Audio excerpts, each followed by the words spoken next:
Boa noite, irmãos, irmãs. Paz do Senhor a todos, amém? Amém. Queria nessa noite, para nossa reflexão, convidar você a lermos Marcos, capítulo 2, a partir de 18.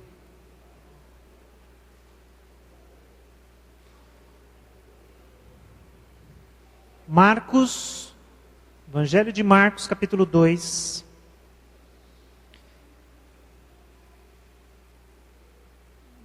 verso 18.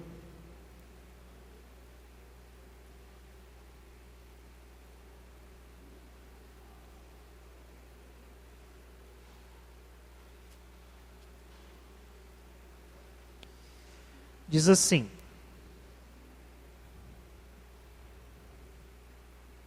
os discípulos de João e os fariseus estavam jejuando. Algumas pessoas vieram a Jesus e lhe perguntaram: por que os discípulos de João e dos fariseus jejuam, mas os teus não? Jesus respondeu: como podem os convidados do noivo jejuar enquanto este está com eles? Não podem, enquanto tem consigo. Mas virão dias quando o noivo lhe será tirado, e nesse tempo jejuarão. Até o versículo 22. Vamos orar mais uma vez.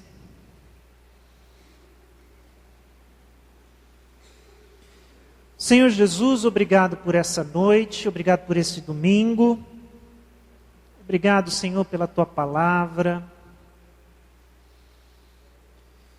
por cada oportunidade que o Senhor nos dá de ouvir a Tua palavra, lida, proclamada, cantada, testemunhada, orada. Porque a Tua palavra é essa que atinge os nossos corações, nos traz graça e transforma a nossa vida. Que Teu Espírito fale conosco mais uma vez nessa noite. Essa é a nossa oração no nome de Jesus. Amém. Amém. Queria retomar com vocês a nossa reflexão, o nosso estudo, que eu intitulei aqui de Academia do Espírito. Academia do Espírito porque Paulo faz uma analogia entre o exercício e a vida espiritual. 1 Timóteo 4, 7 e 8, ele diz: exercite-se na piedade. O exercício físico é de pouco proveito, a piedade, porém, para tudo é proveitosa, porque tem promessa da vida presente e da futura. Como eu falei desde as primeiras vezes que lemos esse texto, Paulo não está desdenhando do exercício físico. Porque se a gente sabe e é comprovado que o exercício físico é de bom proveito, ou seja, ajuda e ajuda bastante, pensem comigo, se Paulo aqui diz que o exercício físico tem pouco proveito, mas o exercício espiritual tem muito proveito. Então eu acho que a gente tem que pegar aqui a proporção e entender que se a gente hoje, na consciência moderna, entende que exercício é uma coisa importante, vamos entender aqui o raciocínio de Paulo. Quanto mais o exercício espiritual, o exercício da piedade, não pode nos abençoar, nos fazer crescer, nos trazer saúde. Saúde é uma palavra do momento. Precisamos saúde. Precisamos saúde em todos os aspectos, inclusive saúde espiritual. Por isso eu convido a todos os irmãos a que nos matriculemos na Academia do Espírito. Quero ver todo mundo, segunda-feira, matriculado nesta academia. Ou seja, na busca dos exercícios, das práticas espirituais e cristãs que nos elevam o espírito, que nos conectam com Deus, que exercitam e cultivam a nossa espiritualidade, a nossa relação com Deus. Temos falado sobre a palavra, temos falado sobre oração. Eu, sinceramente, não tenho certo aonde eu vou parar com isso aqui. Tem algumas ideias, mas nós vamos caminhar aqui porque são muitos os exercícios. Mas eu estou começando com os mais clássicos e hoje eu queria falar sobre um exercício que a gente sabe e tem uma relação muito controvertida com esse exercício, que é o jejum. E aí, meus irmãos, o que faremos com o jejum?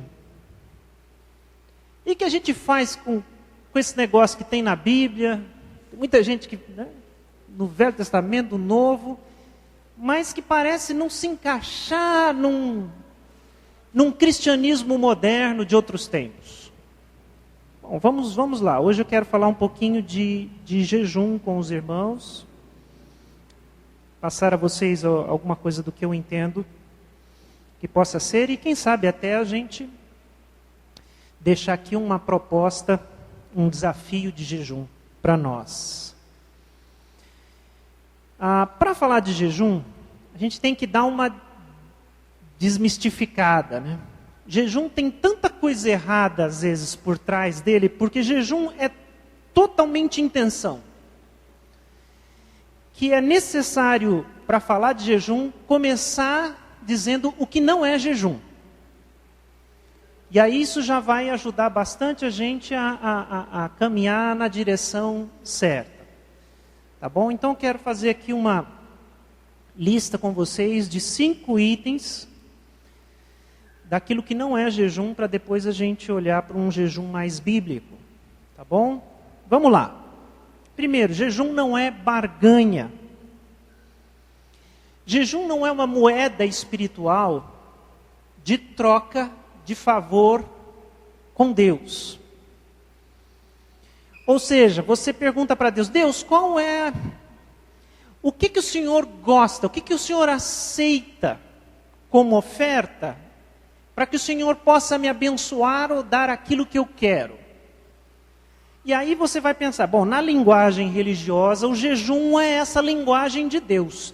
Se eu fizer, ele vai se agradar e vai me abençoar. Só que isso é uma tentativa de negociação com Deus. Eu dou para ele uma coisa que ele gosta, e eu não sei por que ele gosta de jejum, mas se ele gosta eu vou dar. E aí eu recebo dele algo em troca. Não. Não funciona assim, não é isso. Tem gente que faz isso, mas não pode ser assim. 2, eu vou meio rápido aqui porque o assunto é longo. Penitência. Jejum bíblico também não é penitência. E eu chamo de penitência aqui essa atitude de autopunição. Quando eu resolvo dar uma punição a mim mesmo. Pequei, errei, ou sou fraco ou alguma coisa, então eu mereço sofrer, eu mereço ser punido. Se você usa o jejum como uma forma de se punir, também não é isso. E numa linguagem religiosa, a autopunição a gente chama de penitência. É um castigo que eu dou a mim mesmo. E tem gente que pensa que Deus, ele tem essa linguagem também. Não, se eu me castigar, Deus vai se agradar disso, desse meu sofrimento. Jejum também não deve ser usado dessa forma. Terceiro, protesto. Eu chamei aqui de protesto. Tentativa de pressionar a Deus com atitude autodestrutiva. Mais conhecido também como greve de fome. Essa atitude é como se eu virasse para Deus, Deus, o Senhor não vai me atender, então eu vou me matar. eu vou me destruir. E existe essa atitude. Já que o senhor não olha para mim, eu não vou comer, e não sei onde é que isso vai dar, e se o senhor não fizer alguma coisa, é isso que vai acontecer comigo. É um protesto. Tem gente que faz, a greve de fome é um protesto, não com relação a Deus, né? Mas um preso pode fazer greve de fome, ele faz um protesto, um ato de autodestruição, para tentar reivindicar alguma coisa.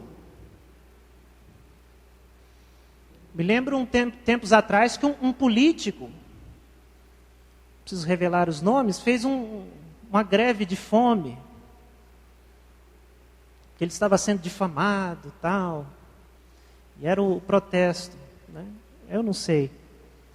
Mas foi bem interessante. Então, jejum não é isso. Não é uma tentativa de autodestruição para tentar chamar Deus, estou aqui passando fome, ou o Senhor se mexe, ou eu vou morrer aqui. Uma coisa assim, né? Um ato de desespero. Todas essas coisas que eu estou falando existem, são praticadas, às vezes não somente com o jejum, mas existe essa atitude religiosa. Bom? 4. Bem-estar pessoal. Busca de equilíbrio e bem-estar pessoal como objetivo principal. Mais conhecido como dieta. Jejum também não é dieta. Você de repente ali está acima do peso, está sedentário, aí você, não vou fazer um jejum. Né? Estou precisando. O jejum não é dieta. E não deve ser usado como dieta. Não é isso. Quando você tem, não, eu vou me ok, isso é bíblico. Você pode fazer dieta, você pode mudar sua alimentação, você pode mudar seu ritmo de vida, tal, mas não é isso que é jejum. E por último, exibicionismo. Espiritualidade como instrumento de aceitação e admiração. O que é isso aqui? É quando o jejum serve para mostrar aos outros o grau da minha espiritualidade. Então eu jejuo e deixo que as pessoas saibam disso. E aí olha como aquele irmão, ele, né, é espiritual, é sério, dedicado. Você tem exemplos na Bíblia de Jesus recriminando claramente essa tentativa de demonstração externa de espiritualidade.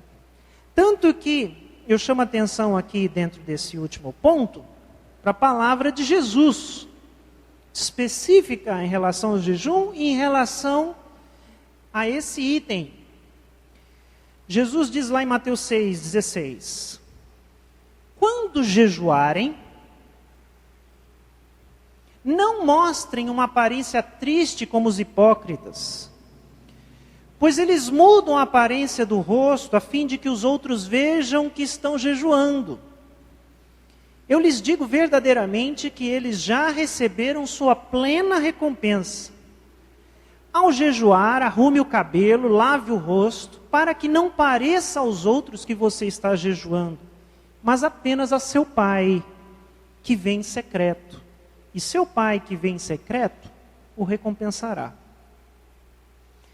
Não tinha jeito de Jesus ser mais explícito, né, com relação a isso. Ele está falando aqui que os fariseus, meus irmãos, eles faziam jejum e ficavam com cara de jejum. Fica aqui tentando imaginar o que é isso, né? Mas aquela cara de tristeza, aquele abatimento.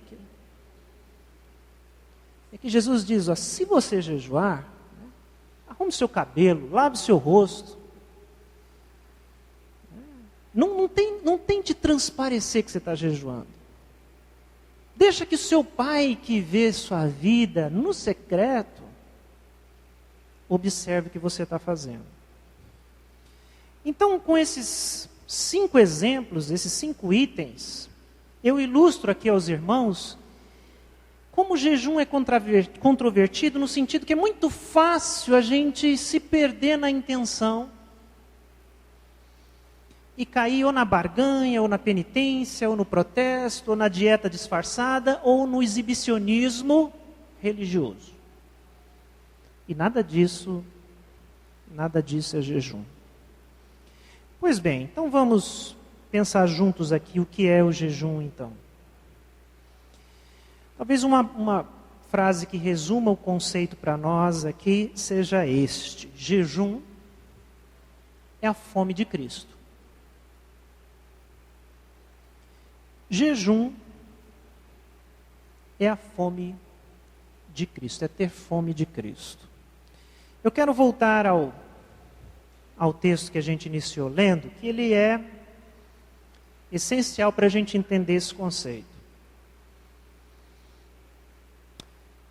Se vocês se lembram do texto que a gente leu logo no início, Jesus é perguntado por que os discípulos dele, Jesus, não jejuavam. Chegaram para Jesus e perguntaram: Jesus, explica para a gente uma coisa, os discípulos de João Batista jejuam. Os fariseus e os discípulos dos fariseus jejuam. E quando eles falam jejum, é assim, tinha um ritmo regular de jejuns semanais. Era assim que os religiosos se comportavam. Mas nós reparamos que os seus discípulos não jejuam. Por quê? E aí Jesus responde dessa forma: como podem os convidados do noivo jejuar enquanto este está com eles? Não podem enquanto tem consigo. Não sei se essa resposta de Jesus dá para você entender o que ele está falando aqui. É como se ele dissesse assim: não se jejua em dia de festa de casamento. E ele está dizendo assim: enquanto o noivo está presente,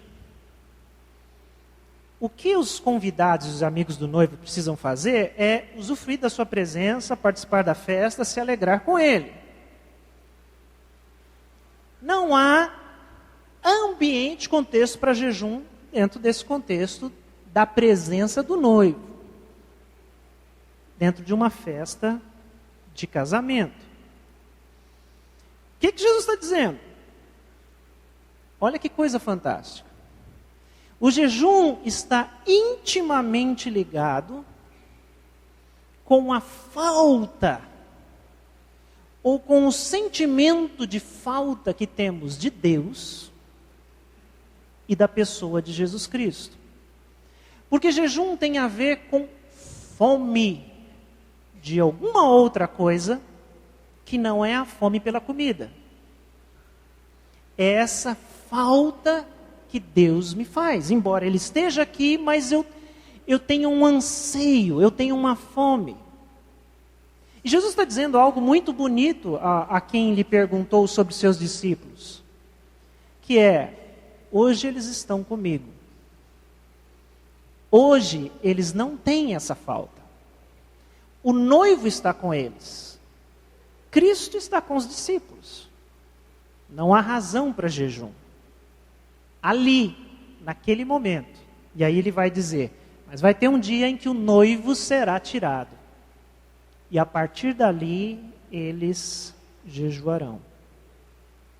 Então, Jesus está dizendo: os meus discípulos não jejuam porque eu, o próprio Deus, a razão de toda busca humana, guardando as devidas proporções, né? Pensa se alguém, né, falasse assim: Jesus, por que seus discípulos não fecham os olhos para orar? Eu falei: porque Deus está na frente deles. Entende? Então eles não podem fechar o olho agora, eles têm que abrir e olhar para mim, olhar para Jesus. Então é mais ou menos essa lógica. Porque a encarnação, ela é tão absurda, ela nos é tão espantosa e milagrosa, que a gente não consegue entender isso dentro da nossa própria espiritualidade. O que é ter Jesus assim em corpo físico na nossa frente, na nossa convivência? Jesus está dizendo, não preocupa não. Meus discípulos não jejuam hoje, mas eles ainda vão jejuar. Porque eles ainda vão sentir a minha falta, sentir a minha ausência, precisar buscar a minha presença. Mais ou menos isso que Jesus está dizendo aqui. Jejum é também, meus irmãos, inquietação e busca. Inquietação interior. O jejum passa por um sentimento de tristeza, sim. Principalmente se você começa a olhar no Antigo Testamento, que é onde vem a prática do jejum. Você vai ver como um sinal de humilhação. Aliás, por isso que ele é tão diferente daquelas razões que eu coloquei para os irmãos, porque jejum é muito mais um sinal de humilhação do que um sinal de orgulho. Quem jejua não tem do que se orgulhar. Por isso que faz tão pouco sentido aquela figura do fariseu, do religioso, que se orgulha no ato de jejuar, porque o jejum é inquietação, é tristeza, é inconformidade, é alguma coisa dentro e fora de nós que não está certo e me leva a esse ato. O povo de Deus, ele jejuava muito no Antigo Testamento, você tem muito essa figura, que expressava tristeza, luto, arrependimento. Se você pega a história de Israel, existem muitos momentos, o arrependimento está ligado ao jejum, o luto. Às vezes a nação se reunia em jejuns coletivos, nacionais, anuais, na lembrança, por exemplo, da destruição do templo de Jerusalém. Ou seja, há um lamento. As grandes calamidades sempre geraram jejum na história do povo de Deus, a falta de chuvas, as epidemias, as guerras. E essa busca da orientação de Deus, da resposta de Deus, da onde Deus está, o que é que Deus está fazendo, isso está sempre muito ligado ao jejum. E é por isso, irmãos, dentro desse contexto, que eu penso que nós vivemos um tempo em que devemos restaurar a prática do jejum e da oração, quando a gente pensa no contexto social, quando a gente pensa no nosso contexto político. Porque se você olhar no Antigo Testamento, você vai ver que o povo de Deus, movido pelas calamidades políticas, as guerras, as invasões, os conflitos entre nações, eles jejuavam. Nós não somos um país em guerra, não temos conflito com outros países, mas nós temos sérios problemas políticos, econômicos no nosso país. A chamada crise, né, a palavra do momento. E acredito que esse seja um contexto, um ambiente apropriado para um jejum bíblico. Deixa eu dar um exemplo para você, mais um exemplo bíblico. Lá em Neemias, capítulo 1, versos 3 e 4. Diz assim, Neemias capítulo 1. Neemias está recebendo aqui o relatório. Neemias está em terra estrangeira, longe de Jerusalém, no cativeiro. E ele está recebendo um relatório de como está Jerusalém, como está o povo de Deus e a terra deles. E aí aqui você percebe a notícia e a reação de Neemias. É isso que é importante para nós. Eles me responderam: aqueles que sobreviveram ao cativeiro estão lá na província. Passam por grande sofrimento e humilhação. O muro de Jerusalém foi derrubado e suas portas foram destruídas pelo fogo. Neemias está falando isso. Quando ouvi essas coisas, sentei-me e chorei. Passei dias lamentando, jejuando e orando ao Deus dos céus. Essa passagem descreve muito bem o contexto do jejum no Antigo Testamento. O jejum tem a ver com essa indignação, dessa má notícia, essa tristeza, esse sentir-se de fato abalado com alguma coisa que acontece fora. E eu vou confessar aos irmãos que de fato eu sou extremamente desafiado por essa passagem, por exemplo, e por isso que eu estou falando aos irmãos. Desafiado por quê? Porque, meus irmãos, esse tem sido a conversa e o que eu ouço nas redes sociais e do povo de Deus falando, dos mais bem intencionados, né? Esse tom de vamos orar pelo nosso país precisa de oração. Vamos orar, nosso país precisa de Deus, vamos orar, vamos clamar. E sabe, irmãos, eu concordo e eu também falo exatamente isso. Eu só não sinto isso com todo o meu ser. Isso é muito mais uma confissão de pecado do que qualquer outra coisa. Eu não estou triste.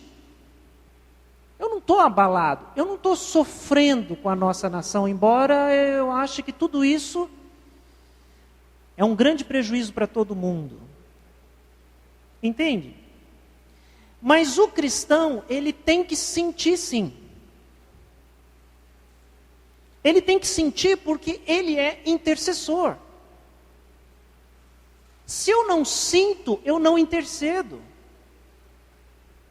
Existe uma diferença muito grande entre a oração burocrática. O pastor está falando, vamos orar pela nação, vamos orar pela nação, vamos orar pela nação. Aí você ora, faz aquela oração. Mas o que eu vejo em Neemias é outra coisa. É alguém que senta e chora, e sofre, e ora e jejua dentro desse contexto de que, meu Deus, a nação que eu amo, o país que eu amo, a terra que eu amo está sofrendo. É assim que nós nos sentimos hoje, irmãos? Será que a igreja tem sofrido com a terra na qual ela está inserida? Será que a gente chora com a nossa Jerusalém? Seja essa Jerusalém Brasília, ou o próprio São Paulo. Esse sentimento de tanto fez como tanto faz, eles que se matem lá, não é exatamente um sentimento que Deus espera do seu povo. Por isso eu chamo a atenção de vocês, porque, como vocês estão percebendo, nós não estamos falando aqui de jejum simplesmente. Nós estamos falando de atitude diante do mundo onde nós estamos vivendo. Mas vamos seguir um pouquinho mais adiante. Qual a razão da abstinência da comida? Vamos falar do jejum em si mesmo. Qual é a ideia aí de parar de comer? E espiritualidade? Né? Essa é uma pergunta que eu acho que você quer fazer também. Qual é a do jejum? Se jejum não é nada daquilo que você disse que era lá no começo, não é barganha com Deus, não é penitência, não é dieta, não é exibicionismo religioso, não é protesto. Qual é? Eu acredito, irmãos, que a abstinência da comida, o jejum, ele fala muito de dedicação e de prioridade. Porque ele toca na nossa necessidade mais essencial e primária. Nós somos um povo, o povo cristão, é um povo que diz que Deus está em primeiro lugar nas nossas vidas. A comunhão com Jesus Cristo é a nossa principal necessidade. Nós somos um povo que confessa isso. Mas o ser humano, na sua forma natural, vai dizer, né, a minha principal necessidade lá, ó, não vou te enganar não, é comida.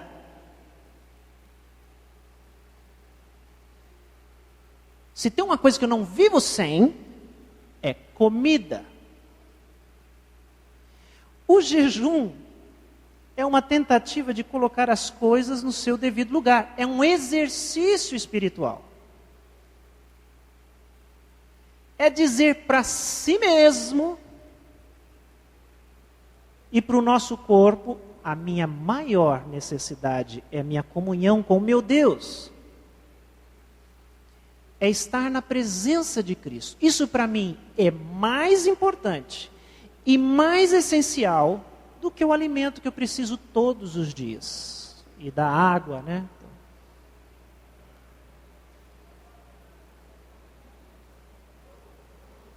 Porque o nosso corpo, meus irmãos, e o nosso espírito, eles têm agendas diferentes. Eles têm necessidades e desejos diferentes. Meu espírito quer Deus, quer mais de Deus, quer se alimentar de Deus. Meu corpo quer comida. O jejum, por exemplo, é um convite do espírito ao corpo, para que ele se junte nesse anseio de presença de Deus. É como se você dissesse, corpo, vem comigo aqui, vamos nos juntar nesse objetivo de ter Deus em primeiro lugar. Entende? É um exercício espiritual. Só os seres humanos podem jejuar. Podem, de livre consciência, dizer não para uma necessidade básica. Você está com fome, ter comida na sua frente e você não vou comer. É uma decisão.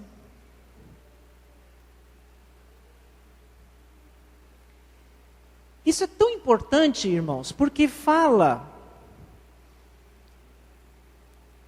de realmente da gente exercitar a nossa vontade, pensar em prioridades, entender que eu não sou um bicho. Se colocar comidinha na minha vasilha, eu vou lá e vou comer. Porque meu corpo precisa, meu corpo pede. Mas o ser humano, ele tem, isso é um exercício que te dá integridade, de dizer não. Eu tenho outras necessidades. Jesus passou por esse confronto e o jejum de Jesus, ele é fantástico.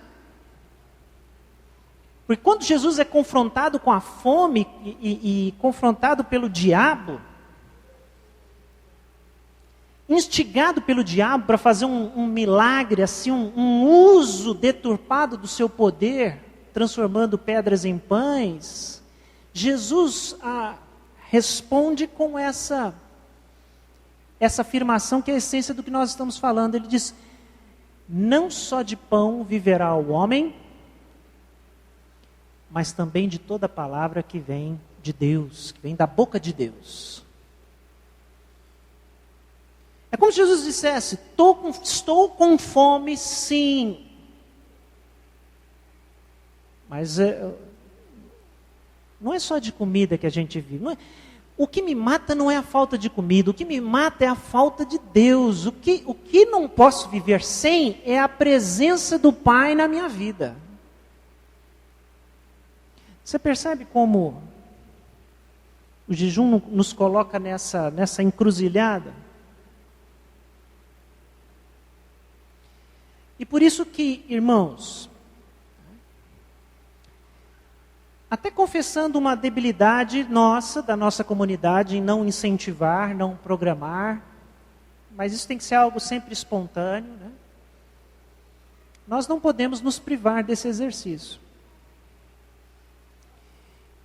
E digo mais, tem muita gente que diz que não pode jejuar. Eu ouço muito isso.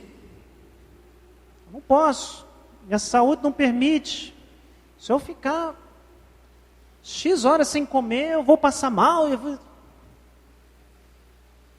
Irmãos, eu vou dizer o seguinte: existem algumas poucas pessoas, uma porcentagem muito pequena mesmo de pessoas que de fato não podem ficar sem o alimento durante mais de 3 horas, por exemplo. Mas essa é a minoria das minorias. O que a gente confunde é pensar que a gente não pode passar por desconforto. E desconforto a gente pode passar sim. Aliás, não existe jejum sem desconforto. Não existe jejum sem sensação de fome. Senão, esse exercício em si não está sendo praticado. O que eu quero dizer é: quebre seus preconceitos e busque novamente uma forma de não se privar de um exercício espiritual bíblico, que eu acredito que faça parte. É o que nós estamos falando aqui. Nós entramos aqui nessa academia do Espírito e tem esse aparelho que é bem negligenciado, está lá no cantinho da academia. Aí o professor vem e vai nos dizer: olha, esse exercício aqui é chato, mas é muito importante, vai, experimenta. Isso vai te trazer benefícios. E eu creio que o jejum está dentro dessa categoria. Domínio próprio, autocontrole. Eu mando no meu corpo ou é o meu corpo que manda em mim?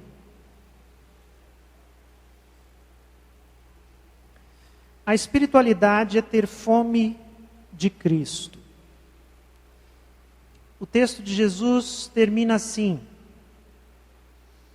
mas virão dias quando o noivo lhe será tirado, e nesse tempo jejuarão. Jesus estava exatamente dizendo: os meus discípulos ainda vão jejuar, não se preocupem. Eles terão um motivo para isso. Porque a espiritualidade é a fome de Cristo.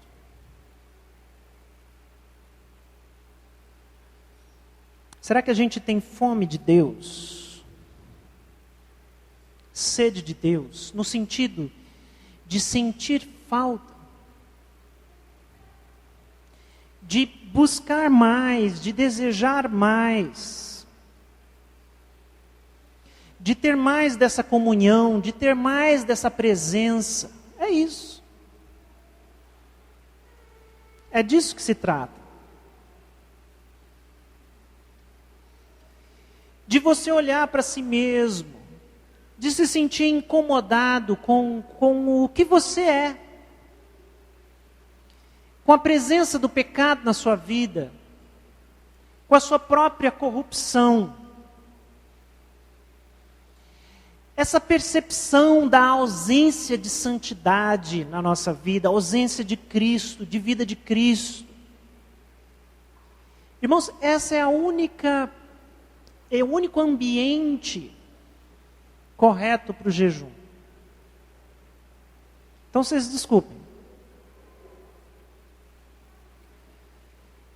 Se alguém jejuava por algum objetivo que você quer alcançar, promoção no trabalho, sua casa própria, saúde, que é uma coisa tão assim, não, estou jejuando pela... Isso não é o contexto do jejum bíblico. A agenda aqui de Deus e do povo de Deus é uma agenda mais profunda, uma preocupação com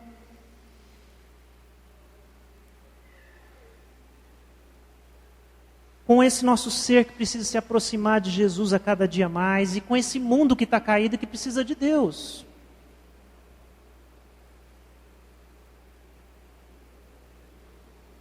A palavra que Jesus deixou, né? Não só de pão viverá o homem, mas de toda a palavra que procede da boca de Deus. Eu termino com a pergunta: qual é o contexto do jejum no Novo Testamento? Quando a gente olha para o jejum no Novo Testamento, a gente enxerga o quê?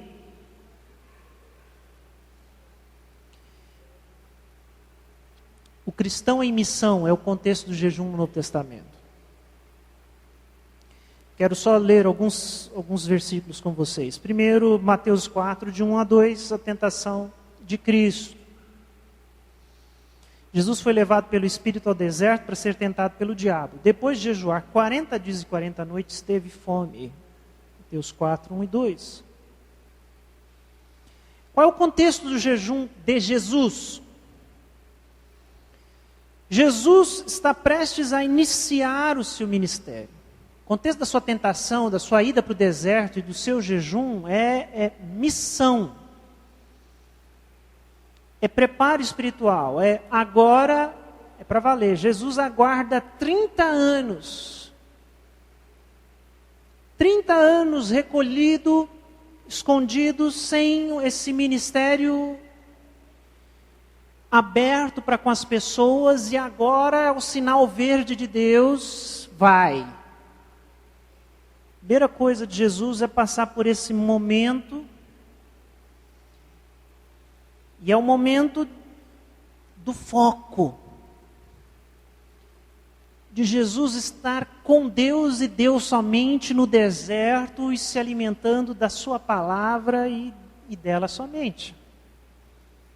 E aí Jesus começa, como ele começa o ministério dele, e a gente tem os evangelhos ali.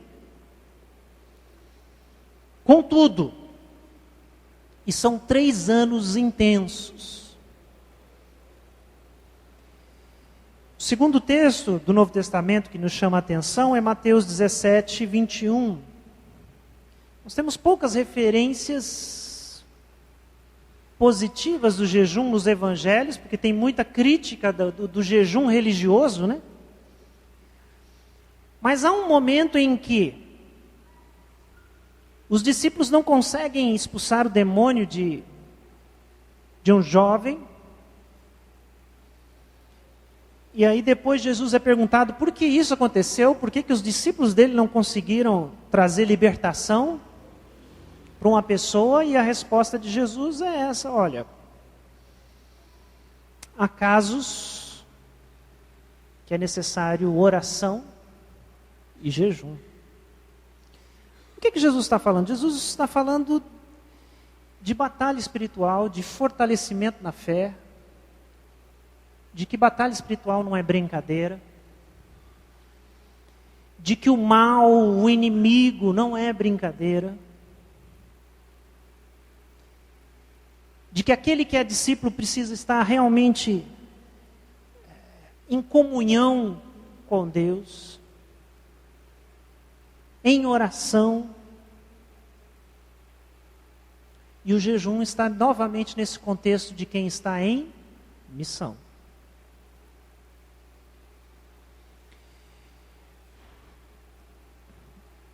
E 2 textos aqui de Atos nos mostram muito bem isso. Atos 13, 2 e 3.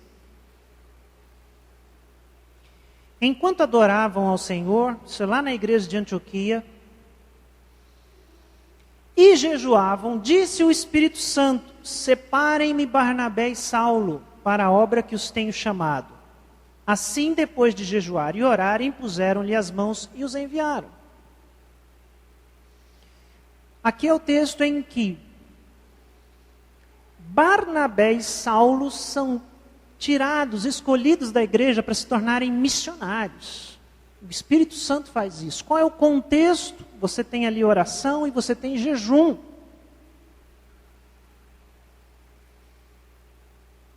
Eles estavam jejuando por causa das necessidades que eles tinham, eles estavam jejuando por causa... Estavam jejuando porque eles eram uma igreja em missão e queriam saber a vontade de Deus. Esse é o contexto do jejum no Novo Testamento, uma igreja em missão. Isso acontece também em Atos 14, 23.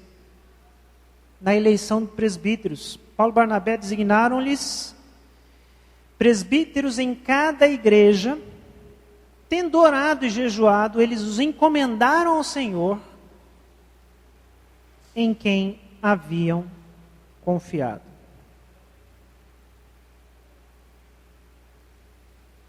Então leia com cuidado o Novo Testamento e perceba qual é o contexto do jejum praticado no Novo Testamento. É o discípulo em missão. Uma igreja em missão. Então, concluindo, isso nos remete a duas coisas, meus irmãos. O jejum é um exercício espiritual, sim, que nós precisamos nos desafiar a participar dele. E ele vai falar pelo menos de duas coisas no nosso contexto. E é isso que eu compartilho com vocês. Uma da nossa busca pessoal por Deus. E talvez a expressão fome de Cristo e fome de Deus expresse bem isso. Eu me abstenho da comida para me lembrar dessa fome que eu tenho da presença do meu Deus. Como isso é importante para mim, como eu quero, como eu busco isso. Lembre-se, não que isso seja uma moeda de troca, Deus se agrada, não, é um exercício pessoal. Quem tem que saber? Não é Deus que tem que saber. Sou eu que tenho que saber qual é a minha necessidade maior. Entenda, meus irmãos, eu e você não estamos acostumados a isso. Para mim e para você, a nossa necessidade maior é a comida, é a cama. São o descanso. Então, o nosso espírito nos lembra o nosso corpo a buscarmos essa nossa necessidade maior. Necessidade da palavra de Deus. Por isso que no ambiente do jejum a gente ora, a gente lê a Bíblia, porque a gente se alimenta daquilo que alimenta o nosso espírito. E a segunda coisa é essa. O jejum coletivo, esse é o jejum individual que eu falei. Agora, o jejum coletivo é um jejum de uma igreja em missão. É uma igreja que ou ela está preocupada com a nação, com o mundo, como é esse jejum de Neemias, esse jejum do choro. De quem sofre com os que sofrem. De quem sofre com a corrupção, com a imoralidade. De quem se sente assim ofendido com a zombaria que se faz. Com o dinheiro do povo, com o recurso das pessoas, com as instituições.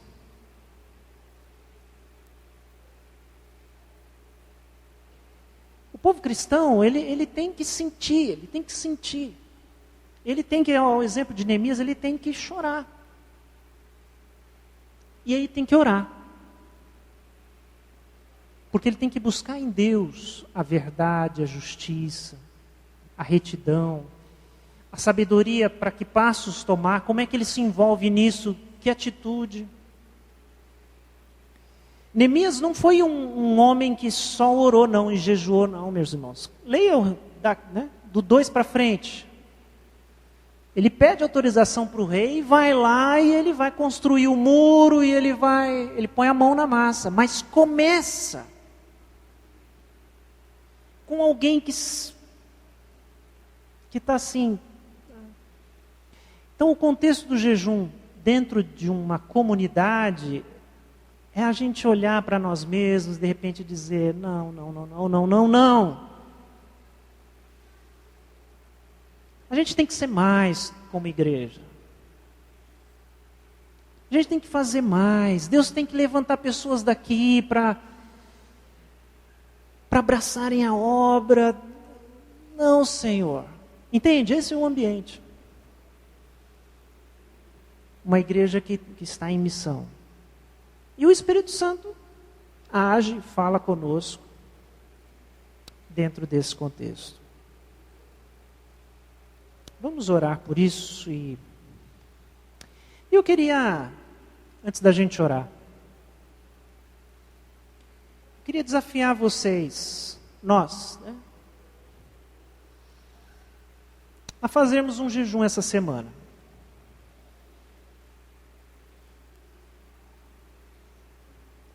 Convidá-los, é claro, isso é uma coisa muito pessoal, mas está deixado aqui, diante dessa palavra, desse desafio, desse tempo, que é tempo, da gente fazer um jejum essa semana. Deixaria como sugestão a próxima quinta-feira, que é um dia onde temos as nossas coinonias, muitos irmãos vão se encontrar novamente, no fim do dia podem compartilhar um pouco da experiência, mas fica aberto para qualquer dia. E para aqueles que têm pouca experiência no jejum, fica a sugestão do jejum mais simples e básico de todos. Considerado até meio jejum para alguns, que é aquele de você, depois do jantar da noite, você se abstém da comida até o almoço do dia seguinte. Esse é o jejum mais, assim, razoável, curto, mas não. Se você já é dessa prática e quiser fazer um pouco mais prolongado que isso, mas eu deixo esse desafio, esse convite a você entrar nessa academia, olhar para esse aparelho desconfortável e falar, eu vou experimentar, eu quero. E o desafio é nada de pedidos pessoais. Ah, pastor, eu sei. Não tem nada que você precise que seja mais importante do que a própria presença de Cristo, ter mais de Deus. Então foque nisso aí. Foque nisso aí. E ore, vamos orar pelo nosso país. Vamos orar pela nossa igreja. Vamos orar pela nossa cidade. Tanta coisa para a gente colocar diante de Deus. Deixa as suas necessidades, ou aquilo que você acha que você precisa, um pouquinho de lado. Não, eu preciso de Jesus. A minha fome é fome do Cristo. De ter Ele perto, de me alimentar, de conviver, de compartilhar com Ele. Amém? Baixe sua cabeça, vamos orar.